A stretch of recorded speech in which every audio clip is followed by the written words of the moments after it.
I was never excited about this. I loved just about everything about the Batman, and any return to that world is more than welcome, but of everything, I was probably least interested in seeing a limited series about the Penguin of all people. During the show's lead up, I kept thinking about this one shot towards the end of the Batman that, in my interpretation, already established everything that the show was supposedly going to portray. But I also really enjoy watching good stuff, so I was happy to eat my words the moment that I turned this on.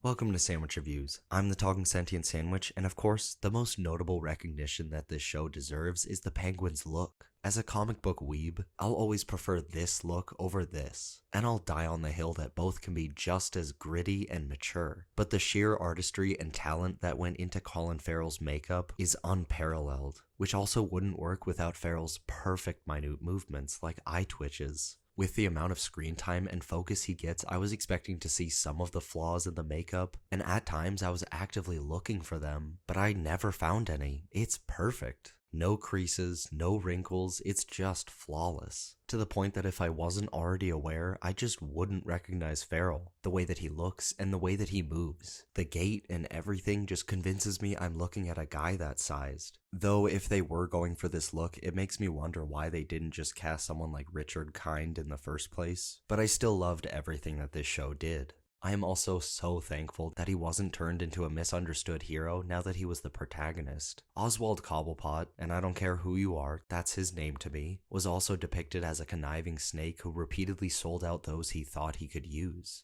He does end up caring for some, and he's given a kid to mentor, which did a good job of endearing him more every week, while also giving the audience an eye into the world through Victor's point of view. I think I may also just have a soft spot for him because he was a nice kid and I needed him to make it to the end of every episode happy and healthy, keeping me stressed but also highly entertained. And thanks to all that layered and complex writing, this immediately felt like a natural installment in the Batman epic crime saga, or whatever Reeves is calling it. It wasn't quite the transition from crime lords to colorful freak villains like I was hoping for in the back of my mind, but as the name implies, this illustrates the Penguin's metamorphosis into the head of all, or at least most, organized crime in Gotham. A transition that would have probably just been offhandedly established and glanced over in part 2, yet I am so glad someone decided to turn that concept into an entire season of great TV. Week after week, we got to see an hour of bona fide prestige television that just so happened to also be in Batman's ongoing story. I doubt this will be necessary viewing for Batman Part 2, but if you're a fan of the movie and look forward to its sequel, then check out The Penguin, because I guarantee you'll love it.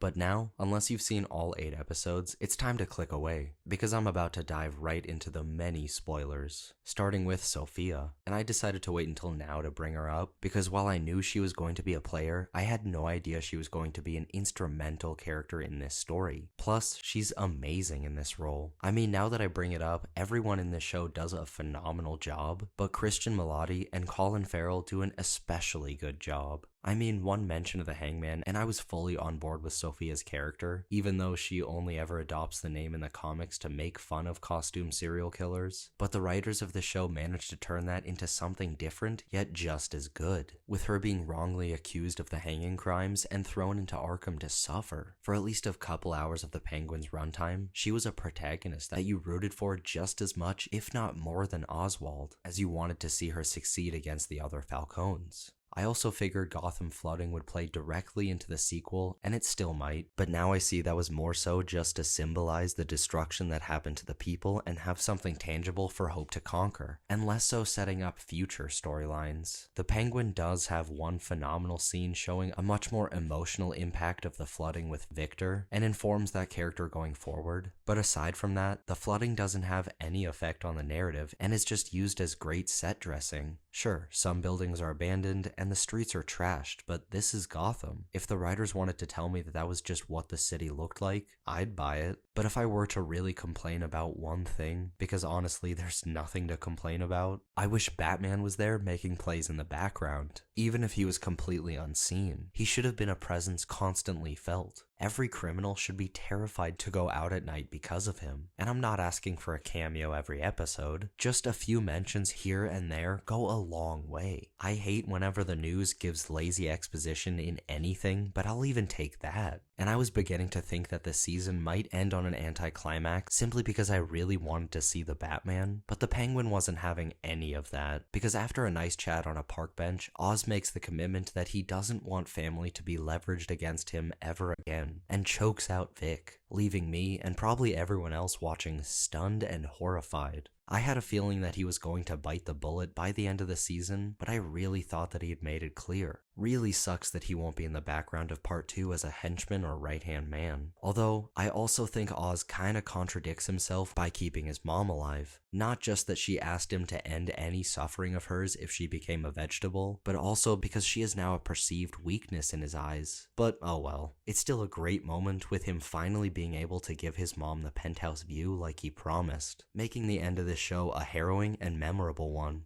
But what did you think of the Penguin? Let me know down in the comments. And as always, thanks for watching. Make sure to leave a like, subscribe for weekly video essays and reviews, and enjoy a delicious sandwich.